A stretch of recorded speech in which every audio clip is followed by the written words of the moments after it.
आपला हा खमंग ढोकळा तयार झाला आहे बघा, कसा मस्तपैकी छान फुगला आहे आणि मस्त स्पंजी झालेला आहे बघा. आपला कसा स्पंजी ढोकळा तयार झालेला आहे. आता बघा, हे बघा मस्तपैकी बघा छान झाला आहे.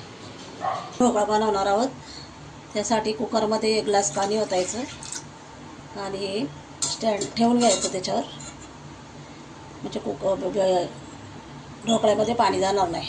आता ह्या डब्यातला आपण तेल लावून घेऊ. याच्यामध्ये आपल्याला ढोकळ्याचा आटा ठेवायचा आहे कुकरमध्ये, त्याच्यामुळे याला पहिलं तेल लावून ठेवायची, ही तयारी आधीच करून ठेवायची. आता 2 कप बेसन घेणार आहेत आपण. 2 कप बेसन, मीठ, साखर टाकायची, हळद जास्त टाकायची नाही, थोडीच टाकायची.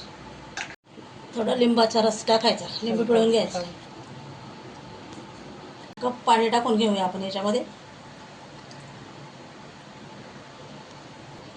2-3 हिरव्या मिरच्या टाकून घ्यायच्या. आपण याच्यात ओतून घेऊया. आपण याच्यात इनोची 1 पुडी टाकणार आहोत. लिंबाचं हे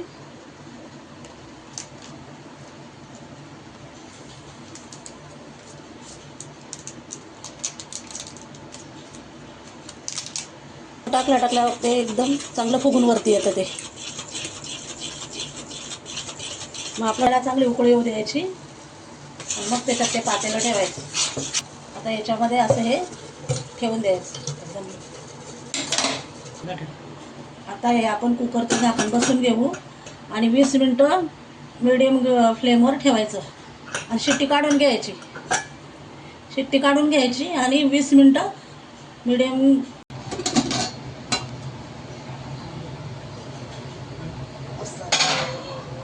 हे बघा, आपला ढोकळा आता छान फुगलेला आहे, छान शिजलाय. मग शिजलाय का आपण चेक करूया. हे ढोकळा पूर्ण शिजलाय, अजिबात चिकटत नाही सुरीला. मस्त झालाय आपला ढोकळा.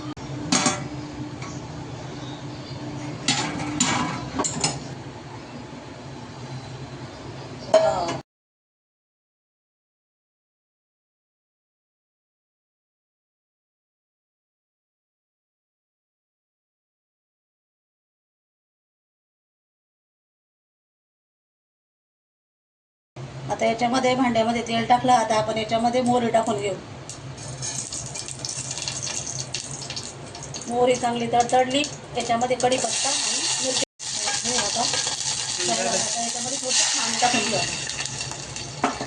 पाणी टाकायचं असते तुम्हाला माहिती आहे. आता आपण साखर टाकून घेऊ.